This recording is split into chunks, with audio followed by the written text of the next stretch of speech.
pauvreté se définit comme une situation précaire dans laquelle certains individus se trouvent dans l'incapacité de satisfaire leurs besoins les plus élémentaires. Étant pauvre, on est souvent privé de compagnons, d'appréciation et d'affection.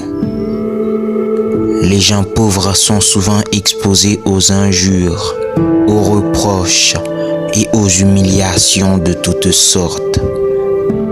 Accablés par les ennuis, ils déclarent parfois forfait au combat de la vie.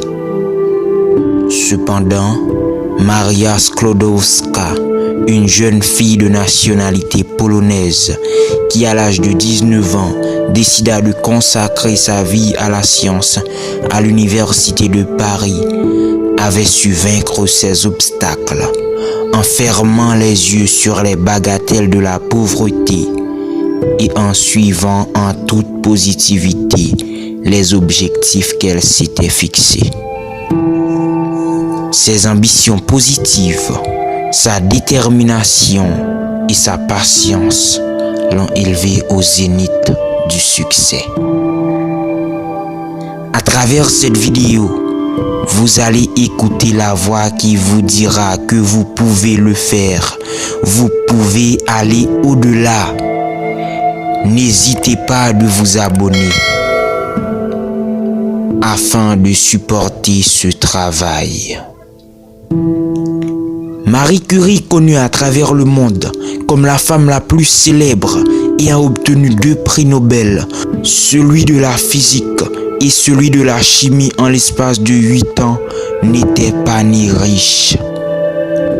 Elle était si pauvre qu'elle devait vivre seulement avec 3 francs par jour. Elle vivait dans une chambre sans chauffage ni électricité à Paris où il fait très froid. Mais son esprit était rayonné et animé d'une énergie indomptable. Sa détermination. Pendant les nuits d'hiver glacées de Paris, elle tremblait de froid. Ses doigts étaient bleus et remplis de tumeurs, tandis qu'elle résolvait ses problèmes de mathématiques.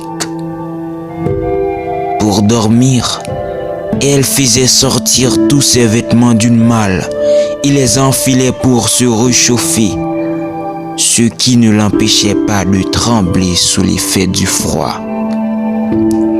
On dirait que sa patience ou son incapacité financière était un stimulant pour vaincre les obstacles voulant l'empêcher d'embrasser le succès.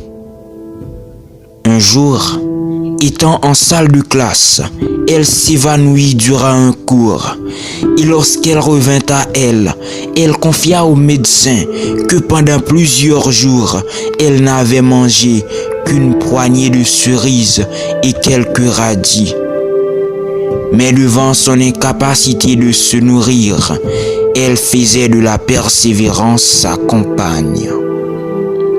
Des années plus tard, elle épousa le professeur Pierre Curie, l'un des savants les plus éminents de France, qui, comme elle, consacrait sa vie à la science. Devant faire une recherche originale pour obtenir un doctorat, elle décida d'effectuer des investigations sur le fait mystérieux qu'un métal nommé uranium irradiait de la lumière. Ce fut le début d'une grande aventure scientifique et de longs voyages dans le monde fascinant de la chimie. Après de nombreux mois d'expérimentation, les Curie lancèrent une bombe dans la communauté scientifique. Ils annoncèrent qu'ils avaient découvert un nouvel élément chimique, le radium, dont la radiation était 2 millions de fois plus puissant que l'uranium. Capable de traiter les tumeurs et lutter contre le cancer de la peau, le radium de son côté pouvait être 200 fois plus cher que l'or.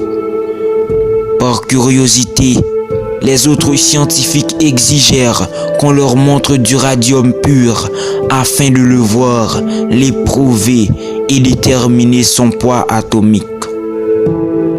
Pour ce faire, Marie Curie s'est sacrifiée elle-même dans un vieux fourneau délabré, en raffinant plus de 8 tonnes de minerais durant une période de 4 ans pour obtenir un décigramme de radium de la grandeur d'un petit grain de haricot terne et fripé. Quelle patience! Combien d'entre vous ne seraient découragés? Combien d'entre vous n'abandonneraient pas en chemin? Marie Curie fut une femme patiente et extrêmement courageuse qui n'a pas laissé la pauvreté vaincre son objectif. En 1906, elle et son mari reçurent une lettre d'un groupe d'ingénieurs des États-Unis désirant utiliser le radium dans leur pays. C'est ainsi que le radium continue de plus en plus à faire son chemin. Marie Curie a reçu des médailles de décoration et des titres honorifiques de la part de nombreuses organisations scientifiques, gouvernementales et universitaires. Sa renommée était très grande. Sa vie porte l'auréole de la réussite extérieure, car elle était tellement remarquable qu'elle ne pouvait rester dans l'ombre, de même qu'une torche allumée ne peut rester cachée dans l'obscurité. Par sa ténacité, elle a obtenu 2 fois le prix Nobel, celui de la physique en 1903 et celui de la chimie en 1911, exploit qu'aucun homme ne parvint à égaler pendant un demi-siècle. Durant ce long parcours pour aboutir au succès, plusieurs d'entre vous seraient découragés ou auraient même abandonné. Pour Marie Curie, ce n'était pas le cas. Elle a affronté la misère, affronté les nuits glacées d'hiver, affronté la faim et tant d'autres obstacles. En outre, elle a affronté la vie. Au prix d'énormes sacrifices, elle parvint au sommet. Sortir de la pauvreté, elle a atteint la célébrité. Comme l'a dit Antoine de Saint-Exupéry, elle a fait de sa vie un rêve et d'un rêve une réalité. Tout homme est doté d'une capacité. Il suffit de s'armer de la volonté, qui est la capacité de faire ce qui doit être fait. Qui sait si vous n'avez pas une mission spéciale à accomplir en votre génération? Qui sait si la nature ne vous a pas confié une invention pour le monde? La nature ne sème-t-elle pas des grains de génie à tout vent? La pauvreté est un état d'esprit. Vous ne devenez pauvre que lorsque vous le croyez. Marie Curie n'atteindrait pas son objectif si elle se concentrait à observer sa situation de pauvreté. Elle avait appris à ignorer ses souffrances. Vous aussi, ignorez donc les vôtres. Tournez le dos à votre situation en embrassant vos rêves. Devant les obstacles, changez parfois de direction, mais jamais d'objectif. Chacun de vos efforts est un pas vers la réussite. Chaque échec est un enseignant, un porteur de nouvelles stratégies. Essayez encore et encore en résistant aux obstacles et vous verrez alors votre succès briller comme le soleil en plein midi. Retenez ceci. Vous pouvez être né pauvre, mais vous n'êtes pas condamné à la pauvreté. Vous pouvez une fois échouer dans la vie, mais vous n'êtes pas condamné à l'échec.